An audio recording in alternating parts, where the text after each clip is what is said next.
ॐ अज्ञानतिमिरन्धस्य ज्ञानाञ्जनशलाकया चक्षुरुन्मिलितं येन तस्मै श्रीगुरुवे नमः। श्रीचैतन्यमनोभीष्टं स्थापितं येन भूतले स्वयं रूपः कदा मह्यं ददाति स्वपदान्तिकं। वन्देऽहं श्रीगुरु श्रीयुतपदकमलं श्रीगुरुन् वैष्णवांश्च श्रीरूपं सागरजातं सहगं रघुनाथान्वितं तं सजीवं साद्वैतं सावधूतं परिजनसहितं कृष्ण चैतन्य देवं श्री राधा कृष्ण पादान सहगण ललिता श्री विशाखान्वितांश्च। हे कृष्ण करुणा सिंधु दीन बंधु जगतपते गोपेश गोपिका कांता राधा कांत नमस्तुते। तप्त कांचन गौरांगी राधे वृंदावनेश्वरी वृषभानुसुते देवी प्रणमामि हरिप्रिये। वाञ्छाकल्पतरुभ्यश्च कृपा सिन्धुभ्यैव च पतितानां पावनेभ्यो वैष्णवेभ्यो नमो नमः। नमो विष्णुपादाय कृष्णपृष्ठाय भूतले श्रीमते भक्तिवेदांत स्वामी ते नामिने नमस्ते सरस्वते देवे गौरवाणी प्रचारिणे निर्विशेष शून्यवादी पाश्चात्य देश तारिणे। जय श्री कृष्ण चैतन्य प्रभु नित्यानंद श्री अद्वैत गदाधर श्रीवासादि गौर भक्तवृंद। हरे कृष्णा कृष्णा कृष्णा हरे हरे, हरे राम राम राम हरे हरे। हरे कृष्णा। जी माता जी बताएं। हरे कृष्णा। सभी को दंडवत प्रणाम। भगवान नाम के प्रति होने वाले 10 नाम अपराध। पहला, भगवान नाम का प्रचार करने वाले महाभागवतों की निंदा करना। दूसरा, शिव ब्रह्मादि देवों के नाम को भगवान नाम के समान अथवा उनसे भिन्न समझना। तीसरा, गुरु की अवज्ञा करना। चौथा, वैदिक शास्त्रों अथवा प्रमाणों का खंडन करना। पांचवा, हरे कृष्ण महामंत्र के जप की महिमा को काल्पनिक समझना। छठवां, पवित्र भगवान नाम में अर्थवाद का आरोप। सातवां, नाम के बल पर पाप करना। आठवां, हरे कृष्ण महामंत्र के जप को वेदों में वर्णित एक शुभ सकाम कर्मकांड के समान समझना। नौवां, अश्रद्धालु व्यक्ति को कृष्ण नाम की महिमा का उपदेश करना। 10वां, हरे कृष्ण महामंत्र के जप में पूर्ण विश्वास न होना और इसकी इतनी अगाध महिमा सुनने पर भी विषयासक्ति बनाए रखना। ध्यान पूर्वक जप न करना भी एक अपराध है। स्वयं को वैष्णव समझने वाले सभी भक्तों को इन नाम अपराधों से बचना चाहिए, जिससे जीवन की अभिष्ट सिद्धि शीघ्र अतिशीघ्र प्राप्त हो। हरे कृष्ण। हरे कृष्णा। बहुत बहुत धन्यवाद माता जी का। तो कल हमारा एक प्रश्न था, और जो अपना जिसमें डिस्कशन चल रहा था कि क्या मन बुद्धि अहंकार अध्यात्म जगत में जाता है, तो किसने पढ़ा है?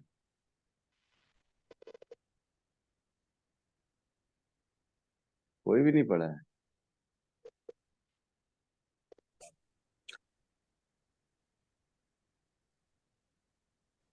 इतने होनहार स्टूडेंट्स होंगे तो कैसे काम चलेगा हमारा? हैं? कहीं तो पढ़ना चाहिए, किसी से तो पूछना चाहिए। मैं तो जो बोल दूं आप मान लोगे फिर चुपचाप। तो ऐसा है कि हमारे साथ हमारा मन बुद्धि अहंकार जो सूक्ष्म शरीर होता है वो नहीं जाता है आध्यात्म जगत में। केवल सच्चित आनंद आत्मा वहां पे प्रवेश कर सकती है। बिल्कुल कल सही बताया रोहित प्रभु ने कि ब्रह्मांड में इतने छोटे छोटे छिद्र होते हैं कि वहां से हमारा सूक्ष्म शरीर नहीं जा सकता। वहां से सिर्फ जब आत्मा प्योर हो जाती है तब जा सकती है। वो तो ठीक है, लेकिन इसके अलावा भी एक जो है ना, मेरे को श्रीमद् भागवतम में 11 कैंटो 25वां अध्याय, जिसका शीर्ष ही है कि प्रकृति के तीन गुणों तथा उनसे परे, 11.25, इसका जो स्टार्टिंग है जहाँ पे डिस्कशन लिखा रहता है, वहां पे एक पैराग्राफ में पढ़ के सुना रहा हूँ आप लोगों को, तो बड़ा समझ में आएगा कि ऐसा नहीं है कि जब मुक्ति होती है तभी हमारा, मतलब जब हम अध्यात्म जगत में जाते हैं तभी हमारा सूक्ष्म शरीर छूटता है, ऐसा नहीं है। सूक्ष्म शरीर यहाँ पे भी छूट जाता है। इस भौतिक संसार में भी कई बार सूक्ष्म शरीर छूट जाता है। तो पढ़ते हैं कैसा क्या होता है ना। तो एक ही पैराग्राफ पढ़ रहा हूं मैं, तो अपन बाद में बाकी डिटेल में पढ़ के सुनाऊंगा आपको। पेज नंबर 442, 11.25 का शीर्षक, इसका लास्ट पैराग्राफ पढ़ रहा हूँ। इस संसार चक्र में आत्मा के लिए अनेक गंतव्य तथा जीवन की स्थितियां होती हैं। ये सब प्रकृति के गुणों तथा उन पर निर्भर निर्भर सकाम कर्म पर आधारित होती है। एकमात्र श्री भगवान के शुद्ध भक्ति योग से ही मूलतः मन में उत्पन्न होने वाले तीनों गुणों को जीता जा सकता है ना। एकमात्र श्री भगवान के शुद्ध भक्ति योग से ही तीनों गुणों को जीता जा सकता है, ये बता रहे हैं। आगे करें, मनुष्य शरीर पाकर जिसमें ज्ञान तथा अनुभूति को विकास करने की क्षमता है, बुद्धिमान व्यक्ति को चाहिए कि प्रकृति के इन तीनों गुणों की संगति त्याग दे और पूर्ण पुरुषोत्तम भगवान की पूजा करे। सर्वप्रथम सत्व गुण में वृद्धि करके मनुष्य रजो तथा तमो को परास्त कर सकता है। तब वह आध्यात्मिक पथ पर चेतना को विकसित करके भौतिक सत्व को जीत सकता है। अब इम्पोर्टेंट लाइन आने वाली है जिसको मैं पढ़ाना चाहता हूँ आप लोगों को। उस समय वह भौतिक गुणों से पूर्णतया मुक्त हो जाता है, अपना सूक्ष्म शरीर ब्रैकेट में लिखा है मन बुद्धि अहंकार छोड़ देता है ना। उसी समय वो अपना सूक्ष्म शरीर छोड़ देता है और श्री भगवान का सानिध्य प्राप्त करता है। अपने सूक्ष्म आवरण को छिन्न भिन्न करके जीव परमेश्वर का साक्षात्कार कर सकता है और इस प्रकार उनकी दया से परम सिद्धि को प्राप्त होता है। मतलब यहाँ पे रहते रहते भी, इस जीवन में इस भौतिक संसार में रहते रहते भी इंसान अपने सूक्ष्म शरीर को छिन्न भिन्न कर सकता है और उसको छोड़ सकता है। और जैसे ही अपने सूक्ष्म शरीर को छोड़ेगा, उसका जो है ना आत्म साक्षात्कार होगा।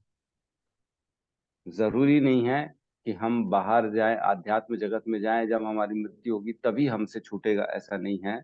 तो इसको मैं जब पढ़ा तो मेरे को एक श्लोक का याद आया। हम लोग श्लोक 90वें अध्याय में एक श्लोक पढ़े थे जिसमें भगवान बताते हैं कि मेरे सानिध्य में जो मेरे भक्त होते हैं वो दैवी प्रकृति का आश्रय ग्रहण करते हैं, है ना। 9 पॉइंट कुछ था, तेरह 9.8 एट है क्या, नहीं तेरह है प्रभु जी। 13, 9.13 है ना। 9.13 उसमें बताते हैं कि रहते रहते मेरे जो है ना देवी प्रकृति का आश्रय ग्रहण करते हैं। 9.13 पेज नंबर 344। महात्मानस तु माम पार्थ देवीं प्रकृति आश्रितः भजन भजन्ति अनन्य मनसो ज्ञात्वा भूत आदिम अव्ययम। हे पार्थ, मोह मुक्त महात्मा जन देवी प्रकृति के संरक्षण में रहते हैं। वे पूर्णतः भक्ति में निमग्न रहते हैं क्योंकि वे मुझे आदि तथा अविनाशी भगवान के रूप में जानते हैं। जिन्होंने भगवान को जान गए हैं, जो महात्मा है, वो देवी प्रकृति के आश्रय में रहते हैं, न कि माया के आश्रित में।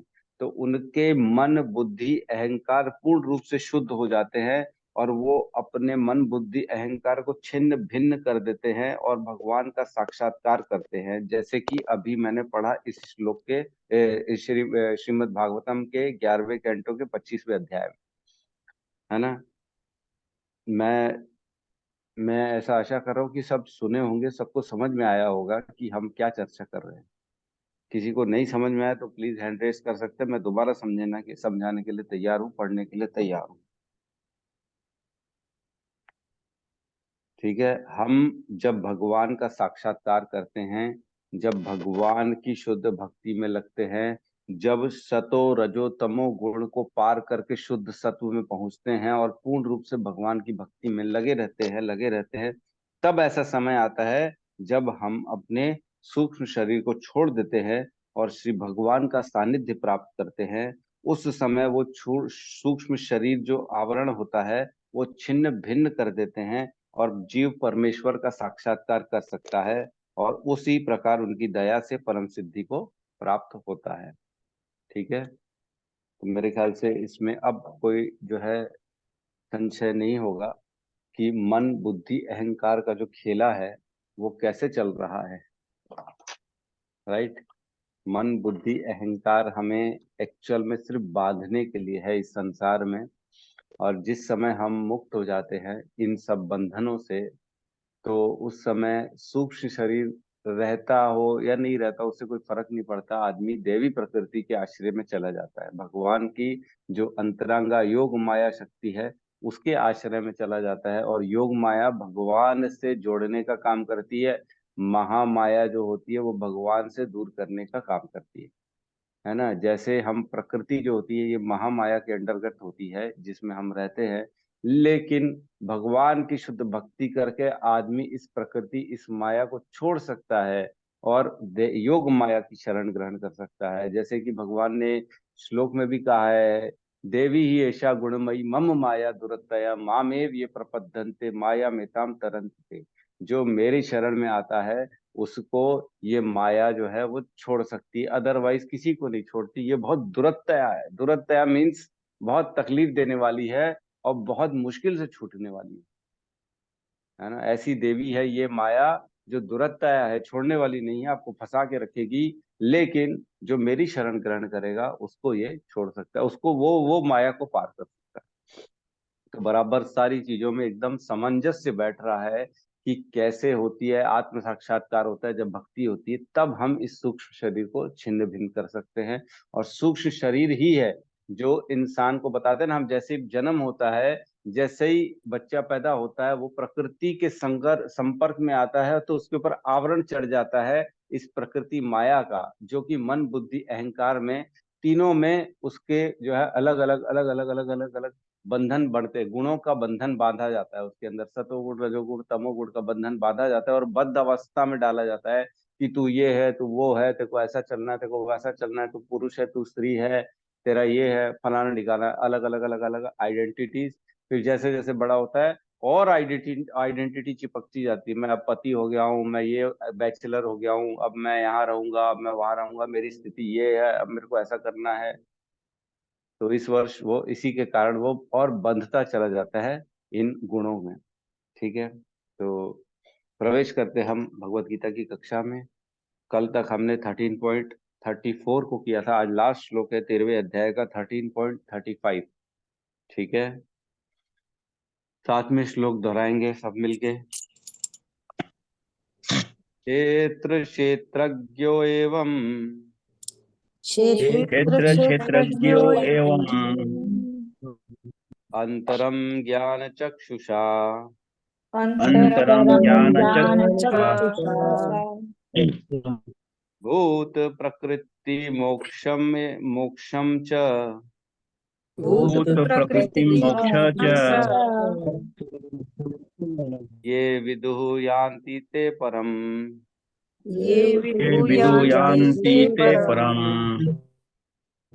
रिपीट कराएं। क्षेत्र क्षेत्रज्ञो एवं क्षेत्र क्षेत्रज्ञो एवं अंतरं ज्ञानचक्षुषा अंतरं ज्ञानचक्षुषा भूत प्रकृति मोक्षं च भूत प्रकृति मोक्षं च ये विदुः यान्ति ते परम्। ये विदुर्यान्ति ते परम्।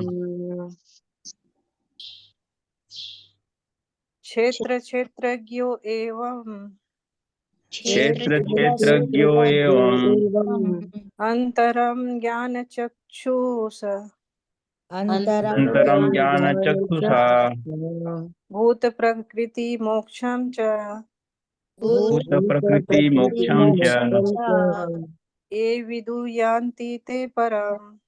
ये विदुर्यान्ति ते परम्। अनुवाद। जो लोग ज्ञान के चक्षुओं से शरीर तथा शरीर के ज्ञाता के अंतर को देखते हैं और भव बंधन से मुक्ति की विधि को भी जानते हैं, उन्हें परम लक्ष्य प्राप्त होता है ना। श्लोक में प्रवेश करते हैं। क्षेत्र क्षेत्रज्ञो एवं मतलब क्षेत्र मीन्स शरीर जो हमने पढ़ा, और क्षेत्रज्ञ जो है शरीर का स्वामी मतलब आत्मा, शरीर को जानने वाला आत्मा और परमात्मा। एवं इस प्रकार ये दोनों के बारे में चर्चा चल रही है। अंतरम ज्ञान चक्षुषः मतलब इनके अंतर को अपने ज्ञान चक्षुओं से समझता है ना। समझ गए ना। क्षेत्र मतलब शरीर, और क्षेत्रज्ञ मीन्स आत्मा और परमात्मा, इन दोनों के अंतर को ज्ञान चक्षु मीन्स जो ज्ञान है, अज्ञान आदमी और ज्ञानी आदमी में फर्क होता है। ज्ञान से आदमी देख सकता है, समझ सकता है। जब तक नॉलेज नहीं होगा उसको कुछ समझ में नहीं आएगा। जैसे बच्चे को नॉलेज नहीं होता तो कुछ समझ में नहीं आता, लेकिन जैसे नॉलेज आएगा तो वो अपने आप प्रॉब्लम को सॉल्व करना चालू कर देगा। वैसे ही ज्ञान चक्षु से दोनों के अंतर को जो देखता है, कौन? भूत, जो कि जीव होता है। प्रकृति मोक्षम च, तो वो इस प्रकृति से परे हो जाता है। मोक्ष मीन्स इस प्रकृति से बाहर निकलता है, जीवन मृत्यु के चक्र को छोड़ देता है, भगवान की शरणागति करता है, आत्म साक्षात्कार करता है, मोक्ष प्राप्त करता है। ये विदु यान्ति ते परम, इसको जो जानता है वो परम ब्रह्म को प्राप्त होता है ना। परम गति को प्राप्त होगा जो अपने ज्ञान चक्षु से क्षेत्र और क्षेत्रज्ञ के अंतर को समझेगा। तो बेसिकली ये जो है, ये श्लोक 13वें अध्याय का इम्पोर्टेंस बताता है कि जो हमने प्रकृति पुरुष चेतना वाला जो जो चैप्टर पढ़ा, जिसमें 6 चीजें अर्जुन ने पहले श्लोक में पूछी थी, क्षेत्र क्षेत्रज्ञ ज्ञान ज्ञे प्रकृति पुरुष, ये जो है, ये क्वेश्चंस को जो ढंग से समझेगा, जो इसको इनके अंतर को समझेगा, वो परम गति को प्राप्त हो जाएगा। क्यों? क्योंकि वो ज्ञान चक्षु उसके पास आ जाएंगे। ज्ञान चक्षु मीन्स ज्ञान का चश्मा, जिससे वो समझ सकता है, भेद कर सकता है, और उस भेद के कारण वो परम गति को प्राप्त होगा। तो हमने ज्ञान चक्षु जो है, मैंने अपन ने डिस्कशन किया था 13.27 से 13.32 तक, ज्ञान चक्षु द विजन ऑफ नॉलेज, ज्ञान के चक्षु, है ना, कैसे हमको देखना है। बेसिकली जो हमने पढ़ा 13वें अध्याय में, उसको प्रैक्टिकल अपने जीवन में कैसे इम्प्लाई करना है, कैसे उसको डालना है जीवन में, और देखना कैसे, ये हमने समझा 27 से 32 तक। कि अब तुमको मैंने बता दिया, अब जो है तुम्हारी दृष्टि ऐसी होनी चाहिए, चीजों को ऐसे देखो, क्षेत्र को ऐसे देखो, क्षेत्रज्ञ को ऐसे देखो। तो हम एक बार छोटा सा रिवीजन कर लेंगे 27 से 32 तक। हमको बेसिकली ज्ञान के चक्षु क्या प्रदान हुए इस चैप्टर से, जो भगवान चाहते हैं कि हमारे अंदर वो ज्ञान, वो गुण विकसित हो। वो कौन कौन से गुण हैं?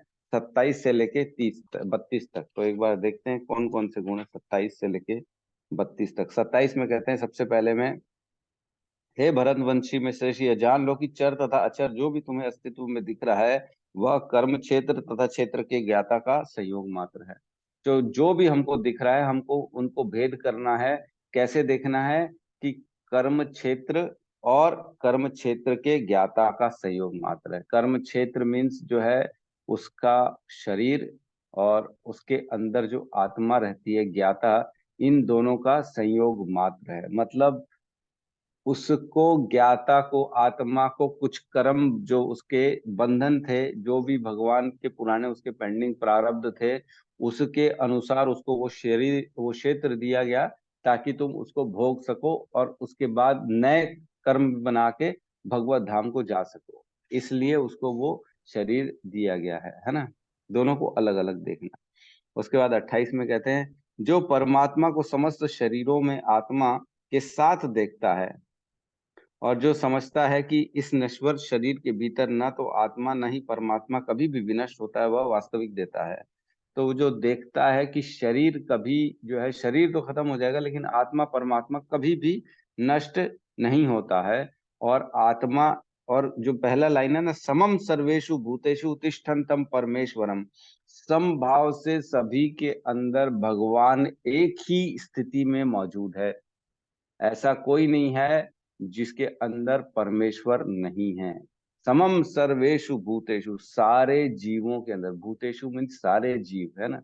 सर्वेषु भूतेषु तिष्ठन्तम परमेश्वर, परमेश्वरम, परमेश्वर सभी में समान रूप से मौजूद है। चाहे पेड़ को देखो, चाहे घास को देखो, चाहे चूहे को देखो, चाहे चींटी को देखो, चाहे हाथी को देखो, चाहे मनुष्य को देखो, सबके अंदर समान रूप से रहते हैं। जो कि आत्मा और परमात्मा कभी नष्ट नहीं होते, लेकिन शरीर नष्ट जरूर होता है। ठीक है, उसके बाद कहते हैं 29 में, जो व्यक्ति परमात्मा को सर्वत्र तथा प्रत्येक जीव में समान रूप से वर्तमान देखता है, वह अपने मन के द्वारा अपने आप को भ्रष्ट नहीं करता। इस प्रकार वह दिव्य गंतव्य को प्राप्त करता है। तो जो 28 में सीखा कि समान रूप से परमात्मा को देखना है हर जगह, उसके अंदर क्या चेंज आता है, उसका मन जो हो जाता है ना, अब वो मन परमात्मा को देखता है, इसलिए वो दूसरों के प्रति अपराध करना बंद कर देता है। और उसका मन जब अपराध करना बंद कर देता है तो वो नीचे गिरता नहीं है, क्योंकि मन उसका बोलेगा हर जगह जीव आत्मा है, परमात्मा है, उनका मान करो, उनका इज्जत करो, उनका अपमान मत करो, चाहे वो कैसे भी करे। हम तो देख रहे हैं ना कि उसके अंदर परमात्मा है, वो भले नहीं देख पा रहा है क्योंकि उसके अंदर जो है ना ऐसा आवरण चढ़ा हुआ है प्रकृति का, माया का, लेकिन हमारे अंदर तो उतर चुका है। इसलिए मैं परमात्मा का दर्शन कर रहा हूँ और उसका मैं पूर्ण रूप से मान सम्मान करूंगा और उसको नमस्कार भी करूंगा। ठीक है, 30 नंबर श्लोक में बताते हैं, जो यह देखता है कि सारे कार्य शरीर द्वारा संपन्न किए जाते हैं, जिसकी उत्पत्ति प्रकृति से हुई है, और जो देखता है कि आत्मा कुछ भी नहीं करता, वह यथार्थ रूप में देखता है। तो जो ये देखता है कि जो गलत हो रहा है, मेरे साथ गलत किया जा रहा है प्रभु जी, मैं कितना सहूंगा। तो जो देखता है कि गलत हो रहा है, कि जो करने वाला है ना वो आत्मा नहीं है, वो तो शरीर मात्र है। शरीर जो है ना वो वैसी प्रकृति का जो है तत्व है, और प्रकृति वैसी उसके ऊपर ना गुण के द्वारा भारी पड़ चुकी है, और आत्मा कुछ भी नहीं करता, स्वयं आत्मा कुछ नहीं करता। जो ये देखता है वही यथार्थ रूप में देखता है। उसके बाद 31 में कहते हैं, जब विवेकवान व्यक्ति विभिन्न भौतिक शरीरों के कारण विभिन्न स्वरूपों को देखना बंद कर देता है और यह देखता है कि किस प्रकार से जीव सर्वत्र फैले हुए हैं, वह ब्रह्म बोध अवस्था को प्राप्त होता है। तो ब्रह्म बोध अवस्था क्या होती है? अलग अलग शरीरों में अलग अलग स्वरूपों को देखना बंद करना, सबको समान रूप से भगवान का अंश मान के देखना, वो होता है ब्रह्म बोध अवस्था। ऐसा व्यक्ति ब्रह्म बोध अवस्था को प्राप्त होता है। और 32 में कहते हैं, शाश्वत दृष्टि संपन्न लोग यह देख सकते हैं कि अविनाशी आत्मा दिव्य, शाश्वत तथा गुणों से अतीत है। हे अर्जुन, भौतिक शरीर के साथ संपर्क होते हुए भी आत्मा ना तो कुछ करता है ना ही लिप्त होता है। तो बेसिकली हमारा संबंध किससे? आत्मा से। शरीर तो छूटने वाला है, यहाँ पे मृत्यु होगी, शरीर छूट जाएगा, लेकिन शरीर आगे नहीं जाएगा।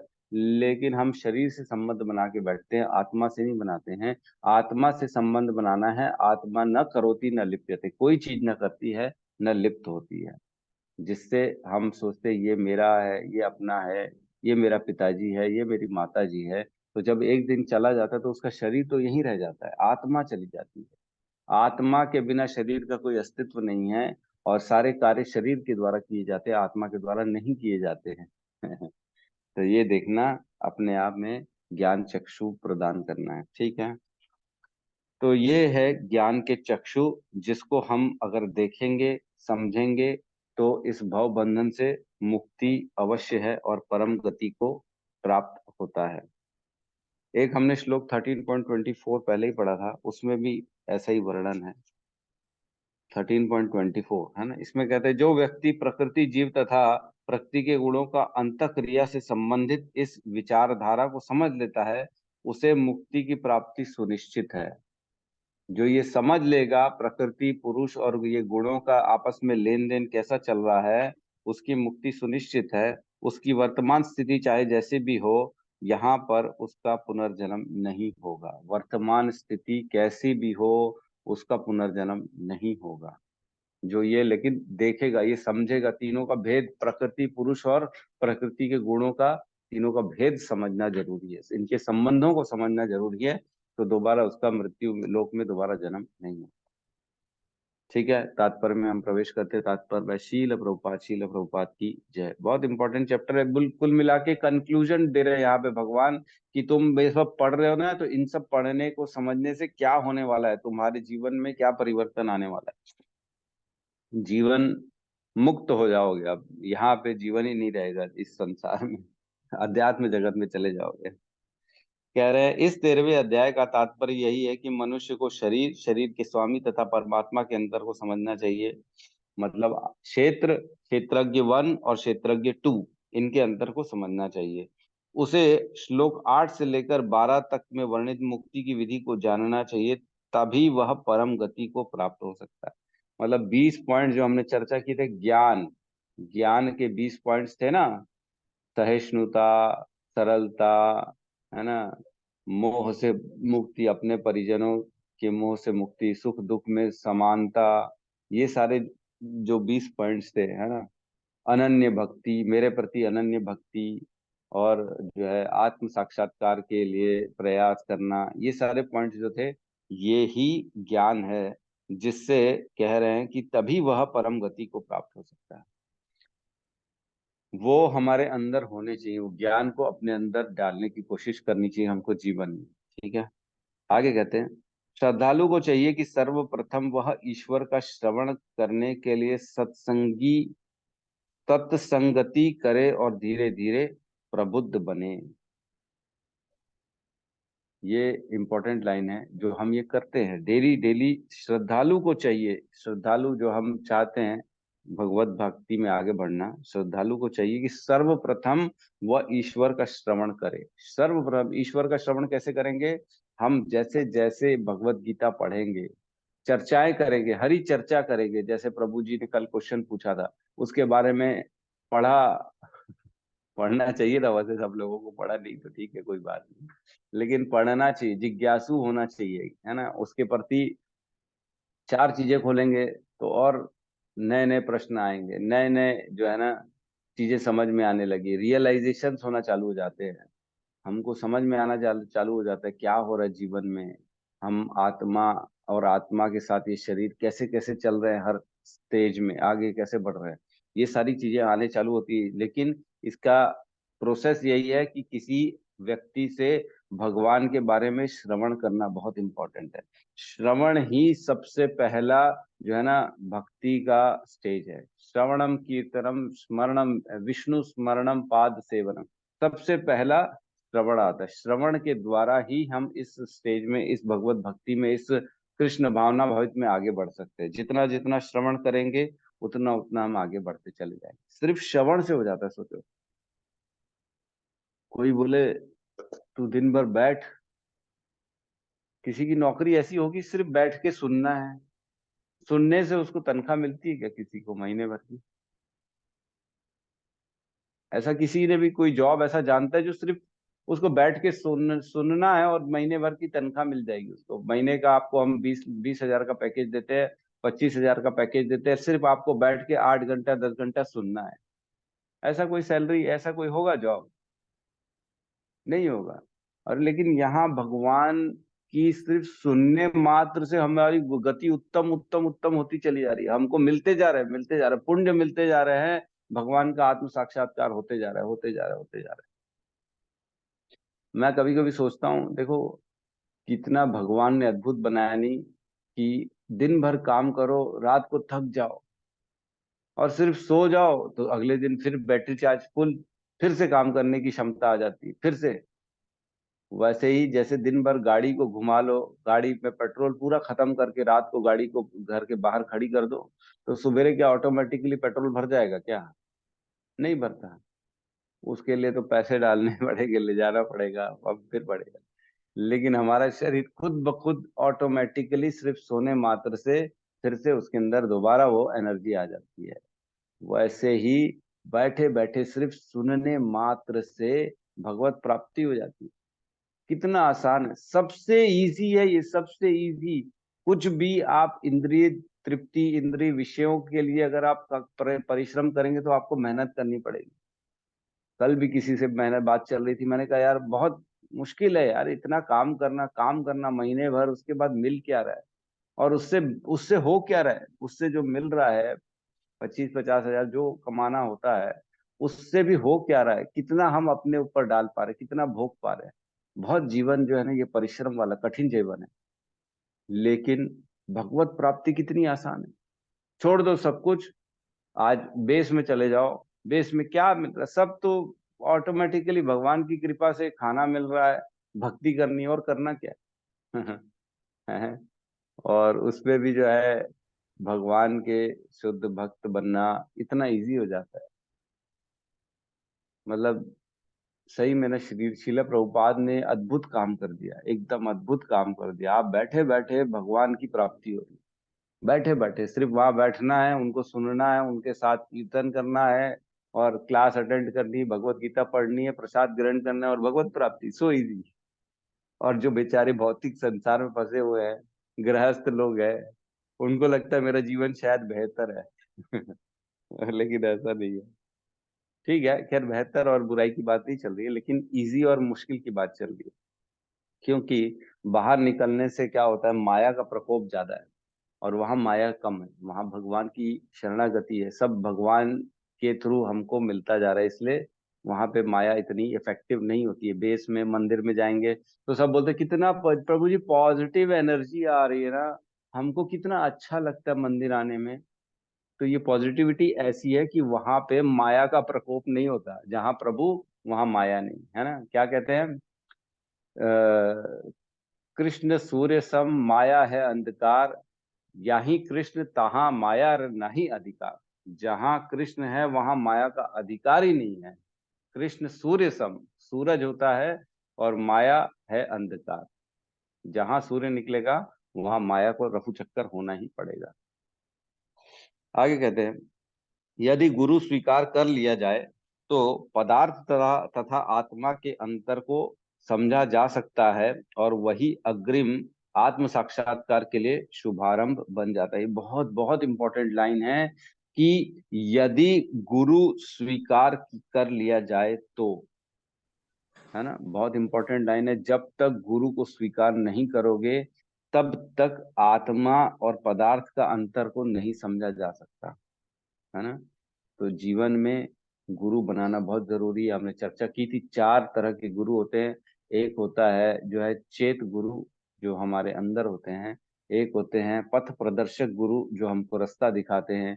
एक होते हैं शिक्षा गुरु, जो हमको डेली रूटीन में, रोज आपके रोजमर्रा की जीवन में क्या सही क्या गलत, क्या करना क्या नहीं करना, जिससे आप पूछते हो, जो आपको डेली कहीं ना कहीं हरी चर्चा देते, ज्ञान देते, वो होते शिक्षा गुरु। और एक होते दीक्षा गुरु, जो आपको स्टैंपिंग करके आपको बराबर ऑथोराइज करते हैं कि आप परंपरा से जुड़ गए हो, है ना। हरि बोल। किशोर प्रभु ने डाल दिया है चैतन्य चरितामृत का श्लोक, बहुत बढ़िया प्रभु जी, हरि बोल। ठीक है, तो ऐसे चार गुरु होते हैं, चार गुरु होना जरूरी है। नहीं भी नहीं तो दो गुरु, शिक्षा दीक्षा गुरु तो अवश्य होने ही चाहिए, अवश्य होने चाहिए, जिसके कारण हम आत्मा और पदार्थ का अंतर समझ सकते हैं, अदरवाइज नहीं समझ सकते। आप सोचोगे मैं पढ़ लूंगा घर में भगवत गीता भागवतम पढ़ लूंगा, मेरे को जरूरत नहीं है, पॉसिबल ही नहीं है, सवाल ही नहीं पैदा होता, ढूंढ ही नहीं सकते हो, ये सब मिलेगा ही नहीं। ठीक है, तो आत्म साक्षात्कार का शुभारंभ बन जाता है, तो मतलब आपकी नींव डल गई। जैसे बोलते हैं ना, राम मंदिर की नींव तो हमने 1982 में डाल दी थी, ये कर दी थी, नींव डल गई, मतलब अब तो बनेगा ही बनेगा, भले समय लगेगा लेकिन बनेगा। वैसे ही आत्म साक्षात्कार की नींव डल चुकी है, शुभारंभ हो चुका है, अब आत्म साक्षात्कार तो होगा ही होगा। क्यों? क्योंकि हमारे जीवन में गुरु आ चुका है आत्म साक्षात्कार आने के लिए, जो शिक्षा और दीक्षा देके हमारा आत्म साक्षात्कार कराएगा। गुरु अनेक प्रकार के उपदेशों से अपने शिष्यों को देहात्म बुद्धि से मुक्त होने की शिक्षा देता है। तो गुरु संबंध ज्ञान देता है, प्रकृति, पुरुष, आत्मा, परमात्मा, इन सब का संबंध क्या है, कैसे चीजें काम हो रही, ये सब देता है। उदाहरणार्थ भगवत गीता में कृष्ण अर्जुन को भौतिक बातों से मुक्त होने के लिए शिक्षा देते हैं। तो जब देखा हमने 2.07 श्लोक था, कार्पण्य दोषो अपृत स्वभाव, पृच्छामि त्वं धर्म सम्मूढ़ चेता, यत् श्रेयस्यात् ब्रूहि तन्मे, शिष्यस्ते शाधि माम त्वाम प्रपन्ने, शिष्यस्ते अहम शाधि माम त्वाम प्रपन्ने। जब ये बोलते हैं अर्जुन, तब जाके भगवान अपना उपदेश चालू करते हैं। उसके पहले कोई उपदेश नहीं, कोई जब तक बोला नहीं, जब तक शिष्य ग्रहण, शिष्य अपने आपको शिष्य नहीं बनाया, भगवान को गुरु नहीं बनाया, तब तक कोई उपदेश नहीं दिया, है ना।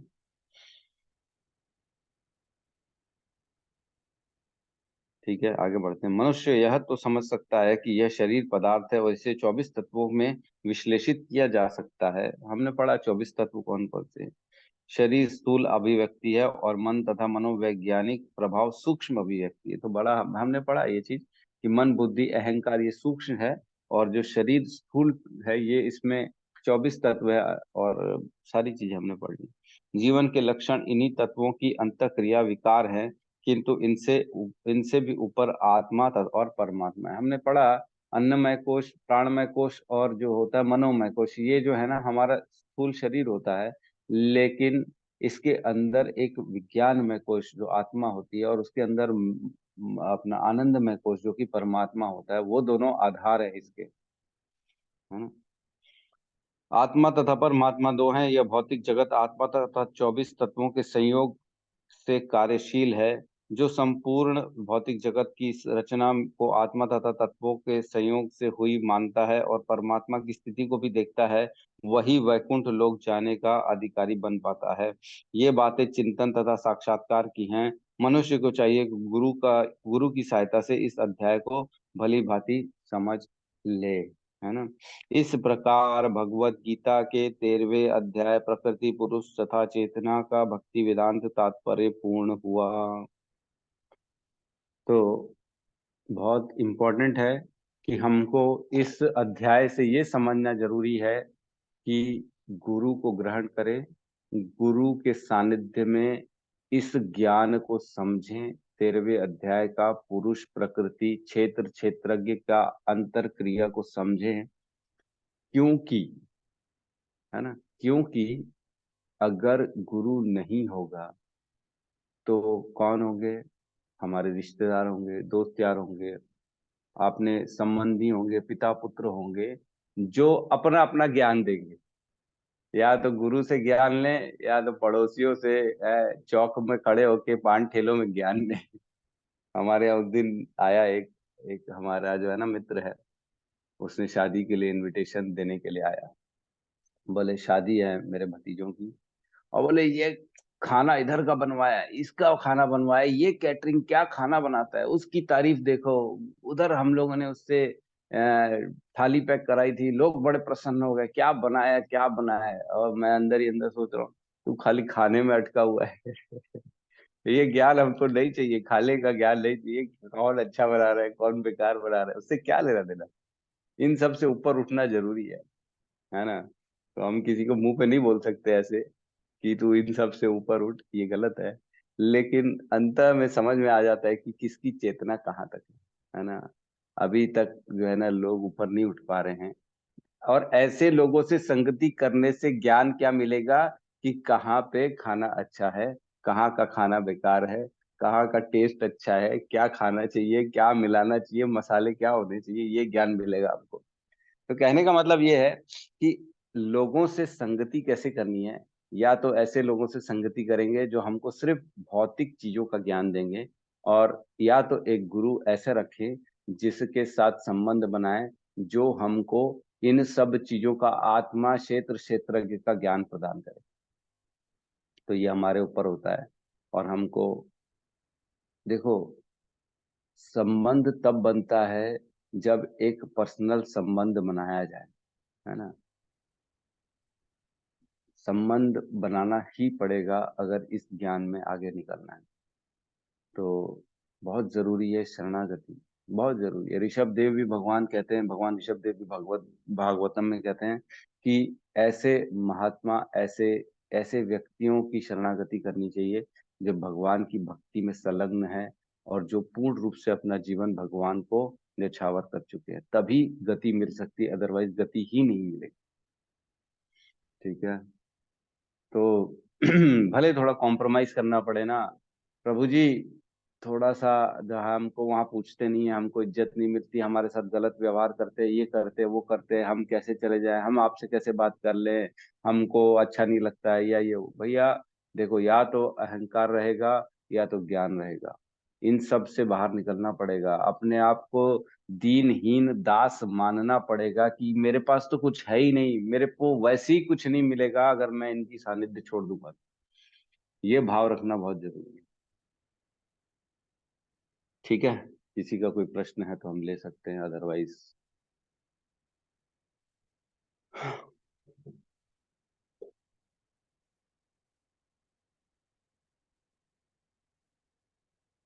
यस राहुल प्रभु कहिए। हरे कृष्ण प्रभु जी, दंडवत प्रणाम। हरे जी कृष्णा। जी। तो प्रभु जी, जो अब अभी जो आपने वो आंसर जो बताया था कि भगवत धाम में मन बुद्धि अहंकार नहीं जाता है करके, तो हम्म। वो फर्स्ट टाइम यहाँ जब आते हैं वो इच्छा करके, तो वो स्थिति और फिर यहाँ से जाने के बाद की स्थिति, उस पे क्या बदलाव रहता है प्रभु जी? जब वो जो पहली फर्स्ट बार टाइम आते हैं, मतलब जो इच्छा करते हैं यहाँ भौतिक जगत में आने के लिए, तो उस टाइम क्या उनमें मन बुद्धि अहंकार नहीं होता है? देखो और वहां पे देखो वहां पे मन बुद्धि अहंकार नहीं होता है। आत्मा सच्चिदानंद होती है। आत्मा ही, आत्मा का भी गुण होता है ना, मैं बता दूं आपको। आत्मा की भी इच्छा होती है, और मन और शरीर की इच्छा जो होती है वो अलग होती है। जो प्रकृति से उत्पन्न शरीर है उसकी इच्छाएं और आत्मा की इच्छा में भेद होती है। लेकिन आत्मा को हम पहुंच ही नहीं पाते आत्मा तक। जैसी आत्मा चेतना इस मन के माध्यम से इस प्रकृति में वो अपने सुख को ढूंढती है, लेकिन हमारी बुद्धि उस सुख को समझ नहीं पाती, इसलिए हम संसार में सुख ढूंढते हैं। अब रहा आपका प्रश्न कि जब आए थे उस समय की चेतना, उस समय मन बुद्धि अहंकार, और जब जाते हैं उसमें क्या फर्क है, तो ये कहना तो मुश्किल है, क्योंकि आने की स्थिति यहाँ क्लियर नहीं है कि हम एग्जैक्टली कैसे और कब आए, है ना? हम क्यों आ गए इस संसार में, ये क्लियर नहीं है। बस यही बताया गया है श्रील प्रभुपाद के द्वारा कि हमने इच्छा की कि हम भी भोक्ता बने, तो हमारे लिए भगवान ने ये संसार बना दिया और हमको यहाँ पे भेज दिया। लेकिन एक चीज क्लियर है, ये चीज निश्चित है कि जब यहाँ से जाएंगे ना, तो दोबारा आना नहीं पड़ेगा यहाँ पे, ये निश्चित है। क्योंकि भगवान ने बोल दिया भगवत गीता में वाणी में, यद गत्वा न निवर्तन्ते तद धामम परमम, जो जाता है वो कभी वापस नहीं आता है। तो एग्जैक्टली क्या स्थिति है उससे क्या लेना देना, अपने को ज्यादा दिमाग नहीं लगाना है कि आए थे तब क्या था, जाएंगे तब क्या रहेगा। बस ये है कि जाएंगे तो दोबारा नहीं आना है, और हमको मेहनत करके भक्ति करनी है। एट प्रेजेंट क्या करना है इसमें दिमाग लगाना है। अब वो अनादिकाल पहले क्या हुआ था ये तो कोई जानता नहीं है। जी ठीक जी है जी प्रभु। प्रभु जी, प्रभु जी जी, धन्यवाद। हरे कृष्ण। हरे कृष्ण। जी गौतम प्रभु कहिए। हरे कृष्ण प्रभु जी, धन्यवाद प्रणाम। हरे कृष्णा। प्रभु जी, जैसे कि सभी जीव के अंदर परमात्मा होता है, तो हम जैसे कि उनकी जैसे कोई बुरा काम करता है, जैसे कुछ चीजें ऐसी होती है, बट फिर भी अभी भी ऐसा है कि कुछ ना कुछ चीजें हमारे अंदर आती है उनके लिए, सोचते हैं कि जैसे कोई किसी ने किसी का मर्डर कर दिया, कुछ भी चीजें अगर वो गलत प्रवृत्ति करता है, तो उसके अंदर भी आत्मा है और परमात्मा भी है। तो वो भी जो कुछ भी गलत काम कर रहा है वो अपने गुणों की वजह से कर रहा है। तो प्रभु जी, हम उस टाइम पे कैसे देख पाएंगे, मतलब उनको अच्छे जैसे मान सम्मान कैसे कर पाएंगे, जो उसके अंदर नहीं नहीं, परमात्मा है। ऐसा नहीं है कि उनको भी नमस्कार करना है। देखो एक चीज समझिए, जो ऐसे लोग हैं जिनके अंदर तमोगुण है और तमोगुण के कारण वो गलत कार्य कर रहे हैं, उनका हमको मन से जो है ना, हमको ये सोचना है कि देखो इसके अंदर भी आत्मा परमात्मा तो है, लेकिन इसके शरीर जो इसका जो क्षेत्र है उसके अवगुणों के कारण ये कैसे गंदे गंदे कामों में लिप्त हो रहा है। तो हमको उसको दूर से जो है ना नमस्कार के निकल निकल जाना चाहिए। उसको ज्यादा संग नहीं करना चाहिए, उसके साथ उठना बैठना नहीं चाहिए। उसके अंदर परमात्मा से विनती करनी चाहिए कि हे परमात्मा, इसको सही मार्ग पे लाओ और इसके ये अवगुणों को खत्म करो। आप तो अंदर सबके अंदर बैठे हो, उपदृष्टा अनुमंता च आप ही हो जो अनुमति और उपदृष्टा करते हो। तो कैसे भी करके इसको थोड़ा सा सही पथ पे लाओ, भक्ति मार्ग पे लाओ, सतोगुण में लाओ। बाकी हमको उसके बारे में जो है ना, ये नहीं सोचना है कि ये द्वेष नहीं करना है, एक्चुअली समझे, द्वेष नहीं करना है, लेकिन उसका संग भी नहीं करना है, वो ऐसे आदमियों से दूर रहना है। ठीक है, तो आ जाता है कई बार, ये सच है कि हम इतने शुद्ध अवस्था में नहीं है कि हम ऐसे लोगों से जो है ऐसा भाव रख सके। लेकिन शास्त्रों के अनुरूप यही भाव रखना चाहिए। हम अभी भी, हमारे अंदर एक्चुअल में गुणों का प्रभाव है। उन गुणों के प्रभाव के कारण जो है हम द्वेष के नजर से देखते हैं। ये सच है। मेरे अंदर भी यही है, मैं भी जो है ना, द्वेष तो आ ही जाता है, कितना भी कोशिश कर लो लेकिन द्वेष तो आ जाता है कि यार ये ऐसा कर दिया, इतना गंदा आदमी यार ऐसा कर दिया। तो क्या कर सकते हैं अब जब तक उस स्थिति में पहुंचेंगे नहीं, ब्रह्म बोध अवस्था तक पहुंचेंगे नहीं, तब तक हम ऐसे ही द्वेष की भावना रहेगी। लेकिन कोशिश करें कि ना करें, कुछ कुछ भी ना करें, गलत भावना ना डालें। वो यही सोचे कि उनके प्रारब्ध और उनके गुणों के कारण ऐसा हो रहा है उसके साथ। अभी अगला चैप्टर तो यही है ना, प्रकृति के 3 गुण। वो 3 गुणों के कारण आदमी कितने गंदे कामों में लिप्त हो जाता है, वही पढ़ेंगे हम। गुणों का प्रभाव कितना ज्यादा होता है। ठीक है प्रभु जी। जी प्रभु जी, ऐसे ही होता है प्रभु। जैसे मतलब हम जैसे हैं तो ऐसा होता है ना प्रभु जी, कोई हमारे लिए कुछ अच्छा कर रहा है तो हम हमारे स्थिति के हिसाब से कुछ चीजें होती है तो हमको अच्छा लगता है। लेकिन कई बार ऐसा होता है ऑफिस पे कुछ चीजें ऐसे हो जाती है तो उस इंसान के प्रति कभी ना थोड़ा बहुत नहीं आना चाहिए, बट कहीं ना कहीं वो आ जाती है प्रभु जी चीजें। जैसे कुछ उन्होंने बोल दिया या कुछ चीजें ऐसे है तो वो हमके ऊपर प्रभावित करती है, जो नहीं होना चाहिए हमारे ऊपर। जैसे कुछ बात ऐसे बोल दी है तो एकदम ऐसा लगता है उस टाइम के लिए यार ये कैसे कैसे बोल रहा है, तो वो चीजें मतलब प्रभु जी आ जाती कभी कभी। ये इसी में ही तो लड़ाई है। यही तो हमको अभी लड़ लड़ के अपने आप को इन सब चीजों में शुद्ध बनाना है कि जो कुछ भी बोल ले, होना तो वही है जो प्रभु चाहेंगे। तू जितना मेहनत कर ले मेरी खराब करने की, लेकिन मेरे को मेरे प्रभु के ऊपर भरोसा है। जो मेरा प्रभु चाहेगा अच्छा होगा, वही मेरे लिए होगा। ऐसा सोचना चाहिए। लेकिन मेरे साथ भी है, मैं भी प्रभु जी आप ही की तरह हूँ। ये चीज आती नहीं है इतनी आसानी से। एक्चुअल में देखो, ये ना बहुत इम्पोर्टेंट है कि हम ये समझें कि ये प्रकृति के 3 गुणों के द्वारा ही सब कुछ हो रहा है ना। हम बंधे हुए अपने कर्मों और प्रकृति के गुणों के संग के कारण अच्छा और बुरा होता है हमारे जीवन में। और हम भी एक्चुअल में मन जो होता है ना, ये मन बंध जाता है और प्रकृति के गुणों में, और मन के कारण हम अच्छा बुरा प्रेम द्वेष ये सब करना चालू कर देते हैं। अगला चैप्टर और क्लियर कर देगा, एकदम क्लियर कर देगा कि क्या कैसे करना है।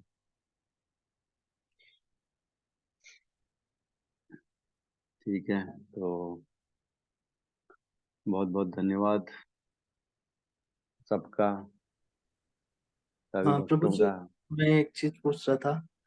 अगर मैं इस प्रभु जी मैंने मतलब इस चैप्टर से रिलेटेड कुछ मतलब प्रश्न वगैरह है, अगर वो ग्रुप में शेयर करूँ, अगर सभी अगर आंसर उसमें मतलब ढूंढ के अपने हिसाब से अगर बना पाए। बहुत अच्छा है ये तो, बिल्कुल करना ही चाहिए। बहुत अच्छा है, आप करिए ना। जी प्रभु मतलब जी। मैं ये वही कह रहा था कि 13वें अध्याय में कोशिश तो ये रही, प्रयास तो ये रहा मेरा आप सबका, कि इसको अच्छे से समझें। जितनी गहराई तक जा सकते थे कोशिश की हमने जाने की। अगर इसको नहीं पढ़ेंगे ना तो ये छूट जाएगा, ये ज्ञान ऊपर ऊपर से निकल जाएगा। अगर इसको नोट्स बनाएं, पढ़ें, अच्छे से समझें, तो शायद ये जीवन भर हमारे साथ रहेगा।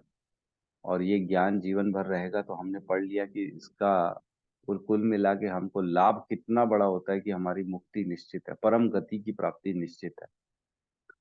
तो कोशिश करें, इसको छोड़े ना। मेरी रिक्वेस्ट है सबसे कि इसको फिर से पढ़ें, रिवीजन करें। 13वें अध्याय का रिवीजन बहुत जरूरी है। नोट्स बनाएंगे तो बहुत आसान हो जाएगा आपके लिए। तो गौतम प्रभु ने वैसे ही एक क्वेश्चन जो भी डिजाइन किया है, आप डालिए ताकि लोग दोबारा पढ़ें, समझें। और हमारी कोशिश यही है, इच्छा यही है कि आप लोगों को 13वें अध्याय का जो है ज्ञान दे के ही रहेंगे, छोड़ेंगे नहीं। ठीक है, बहुत बहुत धन्यवाद। यहाँ पे क्लास को क्लोज करते हैं। ठीक है, सब मिलके हरे कृष्ण महामंत्र का जाप कर लेते हैं। कल से 14वें अध्याय में हम प्रवेश करेंगे। तो बहुत बहुत धन्यवाद। हरे कृष्णा हरे कृष्णा कृष्णा कृष्णा कृष्णा कृष्णा कृष्णा हरे हरे हरे, हरे राम हरे राम राम राम हरे हरे। राम राम हरे हरे। सभी भक्त सभी वृंद भक्त वृंद की जय। जय जय जगत गुरु श्री प्रभुपाद की जय। हरि हरि बोल, हरि हरि हरि हरि बोल, बोल, हरि बोल, हरि बोल, हरि हरि। हरि हरि हरि।